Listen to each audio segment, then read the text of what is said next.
Quando o valentão machucou minha filha e a escola simplesmente disse que meninos são assim mesmo, resolvi mostrar o que acontece quando pais não ficam de braços cruzados. Estava trabalhando em casa quando ouvi minha filha no quarto se cortando. Entrei e encontrei Amélia cercada por mechas do próprio cabelo loiro, lágrimas rolando pelo rosto. Me ajoelhei ao lado dela, tirei a tesoura de suas mãos com todo cuidado e ela me olhou com aqueles olhos azuis enormes, sussurrando: "Talvez agora ele me deixe em paz." Naquela noite, ela quase não falou nada, só repetia que não importava mais, e foi dormir com o cabelo todo torto. Passei 3 dias tentando arrancar alguma coisa dela. Mal comia, só beliscava a comida. Liguei para a professora, senhora Peterson, e ela ainda riu da minha preocupação. "Ah, você está falando do Art Morrison. Ele tem uma quedinha enorme pela Amélia. É até engraçado ver como ele segue ela feito cachorrinho. Meninos dessa idade não sabem demonstrar o que sentem." O jeito que ela falou "segue ela" me embrulhou por dentro. Eu não sabia como puxar esse assunto com a Amélia, mas nem precisei. Assim que ela chegou da escola, desmoronou.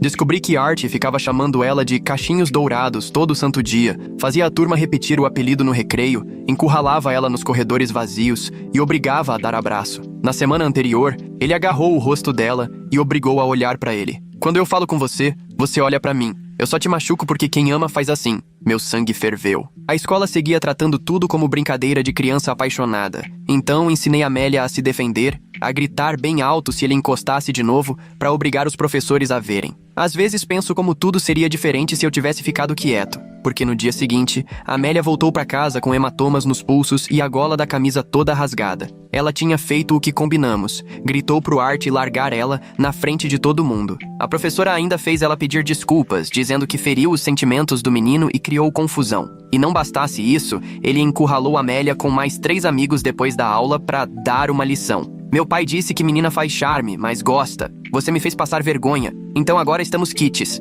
Amanhã vou te mostrar o que é amor de verdade", ele disse. Amélia chorou nos meus braços e eu abracei minha filha, fazendo carinho nas costas dela como eu fazia quando era pequena, dizendo baixinho que agora estava segura, mesmo com as mãos tremendo de raiva. Naquela mesma noite, fui até a casa do Art. O pai dele abriu a porta vestindo um terno que devia valer mais que meu salário do mês inteiro. Falei logo: "Seu filho está intimidando minha filha." Ele nem deixou eu terminar. "Não foi isso que me contaram." E deu um sorriso debochado. "O Art disse que sua filha anda provocando ele e depois faz charme em público." Eu quase perdi a cabeça ali, mas me controlei. Olhei por trás dele e vi a esposa com um hematoma no rosto. Mark puxou ela pela cintura, aproximou e soltou. A Linda entende como é um casamento. 20 anos juntos porque ela sabe que quando a gente se exalta é porque ama demais para deixar ir. Naquele momento entendi que Art só repetia o que via em casa e decidi que os dois iam pagar. Saí de lá tremendo. Parei várias vezes no caminho para tentar me acalmar. Chegando em casa, Amélia já dormia, o cabelo picotado espalhado no travesseiro, parecendo asas quebradas. No dia seguinte, peguei o celular e comecei a fotografar cada hematoma nos pulsos dela. Ela se encolheu quando toquei para conseguir um ângulo melhor. Registrei tudo, até a roupa rasgada. Revirei a mochila dela enquanto tomava café e achei bilhetes amassados escondidos no fundo do bolso.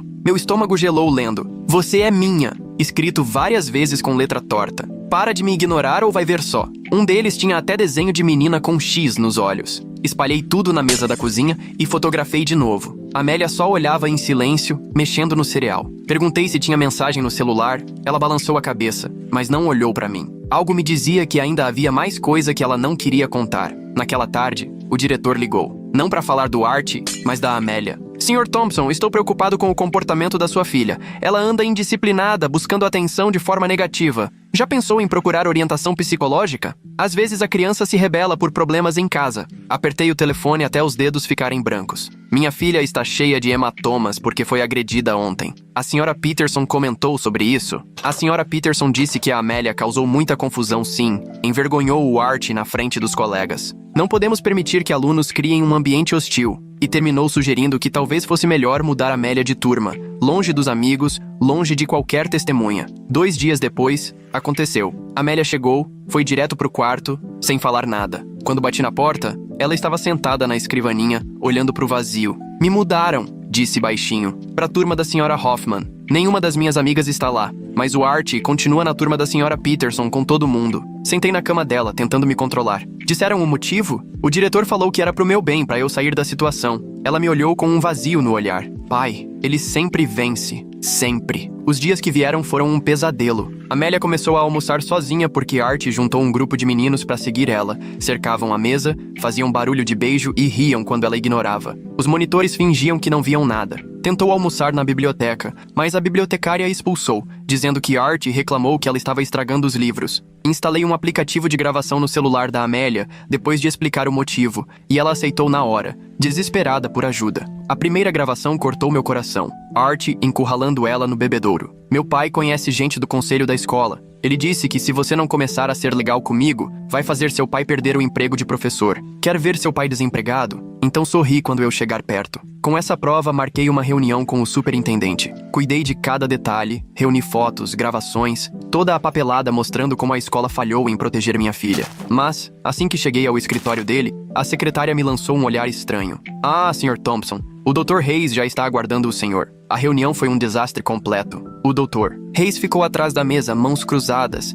Mal lançou os olhos para as provas que levei. O Sr. Morrison já esteve aqui, disse tranquilo. Está muito preocupado com o emocional de sua filha. Pelo que parece, ela anda obcecada pelo filho dele, perseguindo o garoto e fazendo acusações falsas só porque ele não corresponde aos sentimentos dela. Isso é mentira, rebati, empurrando as fotos para perto dele. Veja esses hematomas, ouça essas gravações. Ele nem se dignou a olhar, devolveu tudo. Crianças sabem ser criativas quando querem chamar atenção, e gravações podem ser editadas, tiradas do contexto. O Sr. Morrison me mostrou uns e-mails preocupantes que você teria mandado para outros pais sobre a família dele. Está parecendo que é você quem está perseguindo. Eu nunca mandei e-mail algum, mas discutir era inútil. Ele já tinha seu lado. Depois daquela reunião, coisas estranhas começaram a acontecer. Todo dia, pelo menos um pneu do meu carro amanhecia murcho. Na primeira vez achei coincidência. Na quarta, já sabia que não era. Achei pregos pequenos jogados perto da garagem, colocados ali de propósito. E aí veio a noite em que a Amélia me acordou às 2 da manhã. Ela estava ao lado da cama, tremendo.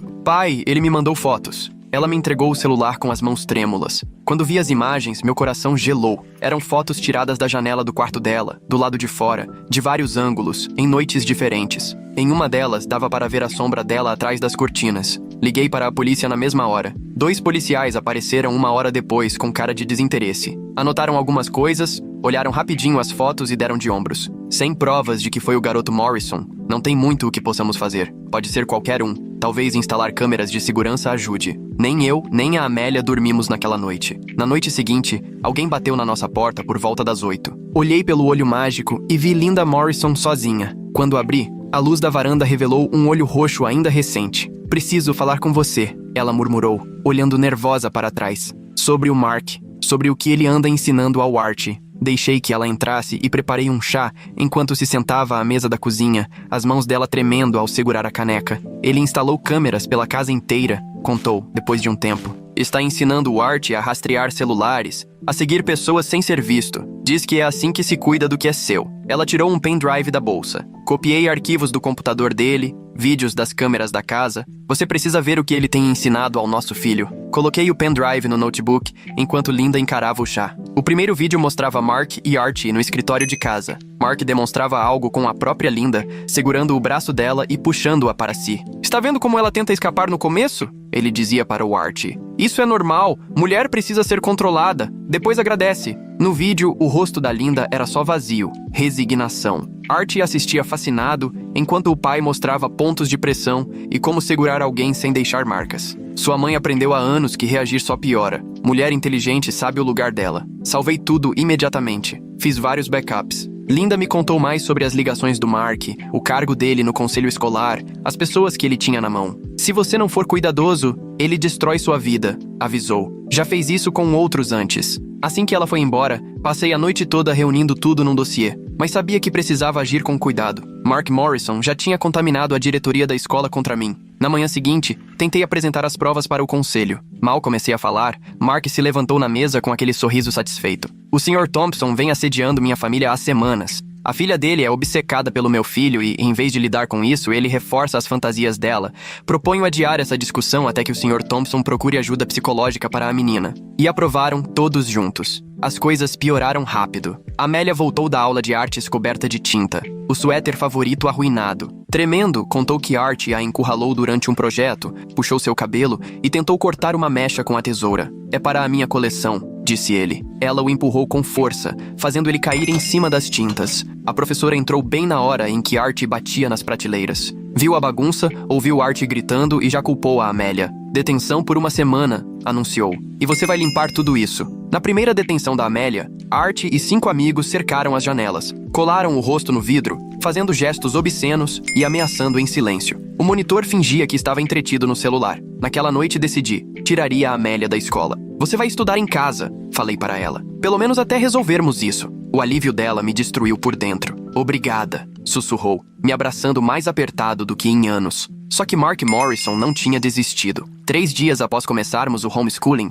uma assistente social bateu à nossa porta. Recebemos uma denúncia preocupante, disse, mostrando uns papéis oficiais, sobre negligência educacional e isolamento. Preciso avaliar as condições da Amélia. Ao se apresentar como Sarah Chen, senti algo familiar nela. Ela conduziu a entrevista de modo profissional, mas notei como demorava o olhar nos meus arquivos, espalhados sobre a mesa. Quando pediu para conversar sozinha com a Amélia, hesitei, mas deixei. As duas ficaram trancadas por 1 hora. Quando saíram, a expressão da Sarah era outra. Sr. Thompson, precisamos ter uma conversa diferente sobre os Morrison. Eu sou prima da Linda Morrison. Vejo o Mark machucando ela há 15 anos. Sarah Chen sentou-se conosco à mesa, deixando o tom oficial de lado. Pegou o celular e me mostrou fotos de vários anos. Linda em reuniões de família, sempre com machucados mal escondidos pela maquiagem. Registrei o que consegui, mas ela sempre protegeu ele, até agora. Explicou que Linda tinha ligado desesperada na noite anterior, pronta para denunciar tudo. O pendrive era só o começo. A Sarah já tinha procurado uma advogada de família, a Catherine Mackenzie, especialista em casos de violência doméstica e corrupção institucional. Ela já lidou com situações em que o agressor usa o cargo para manipular o sistema. Sabe como construir um caso sólido. No dia seguinte, logo cedo, fui ao escritório dela no centro. Catherine era mais nova do que eu imaginava, com um olhar atento que não deixava passar nada enquanto analisava todas as provas que levamos. Ficou 3 horas revisando cada detalhe, fazendo perguntas minuciosas e anotando tudo com calma. Quando finalmente ergueu os olhos, a expressão era séria, mas cheia de determinação. Mark Morrison já fez isso antes, disse ela, puxando uma pasta grossa. Outras 3 famílias tinham denunciado nos últimos 10 anos. Todas foram desacreditadas, isoladas e acabaram se mudando, mas nenhuma tinha o que nós temos agora. A parceria da Linda e toda a documentação da Sarah. Catherine já traçou um plano. Precisávamos reunir mais provas, principalmente do envolvimento direto do Mark no assédio. Ela me orientou exatamente sobre o que registrar e como nos proteger legalmente durante a coleta das evidências. Naquela tarde, a Amélia me mostrou algo que estava escondendo. Mais fotos no celular, só que dessa vez eram diferentes. Eram prints de um grupo de conversa onde o Art dava instruções a outros meninos. Façam com que ela não consiga comer em lugar nenhum. Fechem o corredor para ela ser obrigada a falar comigo. Meu pai falou que se bastante gente disser que ela é louca, todo mundo acredita. Reencaminhei tudo para a Catherine na hora. Ela respondeu em poucos minutos, mandando a gente fazer backup em vários lugares diferentes. 2 dias depois, a campainha com câmera flagrou algo assustador às 3 da manhã. Alguém com o mesmo porte do Art pichando ameaças e desenhos grosseiros na nossa cerca. Tudo ficou registrado, nítido. Quando fui conferir os danos, percebi outra coisa. A mangueira do jardim tinha sido cortada e a água inundava a lateral da casa. Mexeram também na tomada externa, mas por sorte, o disjuntor caiu antes que pegasse fogo. Liguei novamente para a polícia, mas dessa vez citei o nome da Catherine Mackenzie. Na hora, a postura dos policiais mudou. Eles fotografaram tudo, foram cautelosos e garantiram que fariam um boletim completo. Naquela noite, a Catherine me ligou com novidades. A Linda veio ao meu escritório hoje. Trouxe 20 anos de diários documentando o abuso do Mark. Tem nomes, datas, situações específicas e ainda trouxe gravações do sistema de segurança da casa que o Mark nem sonha que ela copiou. As gravações eram chocantes. O Mark ensinando o Art a intimidar meninas. Nunca deixe marcas onde os professores possam ver. Se ela contar, fala que é inveja, que ela quer chamar atenção. Lembre-se, filho, o medo é mais forte que o amor. Quando elas estiverem com medo, fazem qualquer coisa para isso acabar. Mas o áudio mais perturbador era recente. O Mark explicando ao Art exatamente como apertar ainda mais o cerco sobre a Amélia. O pai dela está ficando corajoso demais. Está na hora de mostrar o que acontece com quem desafia a gente. Comece pela casa. Faça eles se sentirem inseguros em todo canto. No dia seguinte, Catherine entrou com o pedido de medida protetiva de urgência. A audiência ficou marcada para a semana seguinte, mas ela nos avisou. O Mark podia tentar piorar tudo assim que fosse notificado. E ela tinha razão. No dia seguinte à entrega dos papéis, 3 membros do conselho escolar apareceram na nossa porta. Ficaram plantados na varanda, numa postura de intimidação, liderados por um tal de Robert Mackenzie, que se apresentou como presidente do conselho. Sr. Thompson, estamos preocupados com sua conduta como educador, disse, lendo um papel preparado. Temos relatos de que o senhor está orientando sua filha a fazer acusações falsas. Isso é uma infração ética gravíssima que pode comprometer sua licença de ensino. Gravei tudo com o celular no bolso da camisa. Vocês estão ameaçando meu emprego porque estou defendendo minha filha de agressões? O Robert ficou vermelho. Ninguém está ameaçando nada. Só estamos sugerindo que dá para resolver tudo discretamente, se o senhor colaborar. O senhor Morrison está disposto a garantir seu emprego se o senhor retirar as acusações. Saiam da minha propriedade. Falei calmo. E avisem ao Mark Morrison que essas tentativas de intimidação não vão funcionar. Eles foram embora, mas antes o Robert soltou um último aviso. Você não faz ideia de quem está enfrentando. O Mark Morrison tem relações que você nem imagina. Mais tarde, a Linda ligou da casa da Sarah, onde estava hospedada. A voz dela estava tensa, mas firme. O Mark está ficando desesperado. Tem telefonado para todo mundo, tentando controlar a história. Mas descobri mais uma coisa. Aquele caderno em que ele anota as estratégias de manipulação há anos. Tem nomes de gente que ele chantageou, favores cobrados, pontos fracos de cada um. Ela tirou foto de cada página antes de sair. O caderno escancarava uma rede de manipulação na nossa cidade pequena. Autoridades da escola, comerciantes, até policiais que deviam favores ao Mark ou tinham medo dele. Quando viu as fotos, a Catherine ficou empolgada. Isso muda tudo. Agora já não é só sobre sua família. É um padrão de corrupção e abuso. Passamos os 3 dias seguintes nos preparando para essa audiência. Catherine orientou a Amélia sobre como testemunhar, sempre mantendo o foco nos fatos. Minha filha foi corajosa, mesmo com as mãos tremendo ao treinar para relatar o que o Art tinha feito. O assédio não parou, mas o Art começou a ser mais descuidado. Foi flagrado pelas câmeras da escola, deixando bilhetes ameaçadores nos armários de outros alunos, tentando colocar mais gente contra a Amélia. O diretor, de repente preocupado com a própria responsabilidade, chegou a ligar pedindo desculpas pela postura anterior. No dia da audiência, chegamos ao fórum e a sala estava lotada. A notícia já tinha corrido e várias famílias apareceram. Pais de alunos que também tinham sofrido com o Art, mulheres que se viram na história da Linda. O Mark chegou com um advogado caro, cheio de confiança, mas mudou completamente quando viu a Linda ao lado da nossa equipe jurídica. O rosto dele ia da surpresa à raiva, até ficar completamente fechado. A juíza, Roberta ou Catherine, era conhecida por não aceitar enrolação. Avaliou as provas com rigor, fazendo perguntas diretas. Quando a Catherine mostrou as gravações do Mark ensinando o Art a intimidar, a sala ficou em silêncio. Só se ouvia o advogado do Mark rabiscando notas às pressas. Amélia depôs com uma tranquilidade impressionante, contando como o assédio piorou, o medo constante que sentia e o quanto a escola falhou em protegê-la. Quando o advogado do Mark tentou insinuar que ela estava exagerando, ela só pegou o celular e mostrou à juíza as fotos que o Art tinha tirado da janela do quarto dela. Ele mandou isso às 2h47 da manhã, murmurou, com uma mensagem dizendo: "Bons sonhos, cachinhos dourados. Desde então, não consigo dormir direito." Foi aí que tudo mudou. Art foi chamado a depor. Apesar de ter sido bem treinado pelo pai, a arrogância de adolescente falou mais alto. Quando perguntaram sobre o assédio, ele deu aquele sorriso de canto. "Meu pai diz que as meninas têm que saber o lugar delas", declarou, cheio de orgulho. "A Amélia estava dando trabalho, então precisei mostrar quem manda. É assim que homem faz." O semblante da juíza endureceu na hora. "E quem te ensinou isso?" "Meu pai. Ele mostrou com a mamãe como fazer as mulheres ouvirem. Disse que quando elas ficam com medo de verdade, fazem tudo o que a gente quiser." Mark saltou do banco, segurando o braço do Art com tanta força que ele gritou: "Cala a boca, seu idiota." Os oficiais do tribunal seguraram o Mark imediatamente, mas o estrago já estava feito. Ele tinha acabado de agredir o próprio filho diante da juíza, confirmando tudo o que a gente dizia sobre sua violência. A juíza Catherine pediu um intervalo. Quando voltamos, ela não demorou para anunciar a decisão. Ordens de restrição permanentes para Mark e Art, proibidos de entrar em contato comigo ou com a Amélia, direta ou indiretamente. Art foi obrigado a iniciar uma terapia intensiva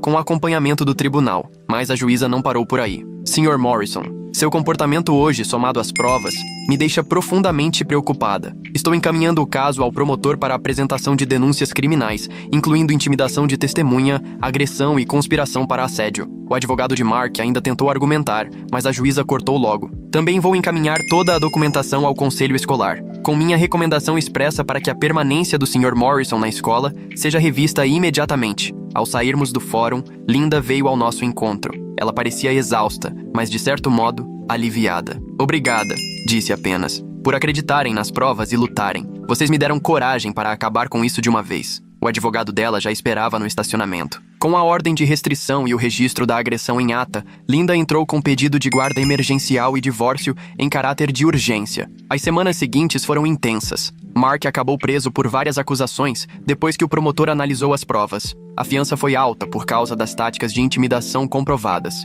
O conselho escolar, preocupado com a própria imagem e possíveis processos, votou de forma unânime pela demissão dele. Outras famílias vieram a público, contando casos de bullying do Archie e como Mark sempre acobertou o filho. Catherine abriu uma ação civil em nome de várias vítimas, pedindo indenização e mudanças na instituição. Sob pressão pública e diante da ameaça de processos, o distrito escolar finalmente implementou políticas anti-bullying de verdade. Professores começaram a receber treinamento obrigatório para reconhecer e lidar com casos de assédio. O diretor, que tinha ignorado nossas reclamações, foi afastado até o fim das investigações. Archie foi transferido para um internato terapêutico especializado em modificação comportamental, com sessões semanais de terapia e relatórios regulares ao tribunal. A terapeuta dele, doutora Kathy Tubert, depois contou pra gente que o Archie tinha uma visão tão distorcida do mundo, por influência do pai, que levaria anos para consertar o estrago. O divórcio da Linda andou rápido. Com as acusações criminais e o abuso comprovado,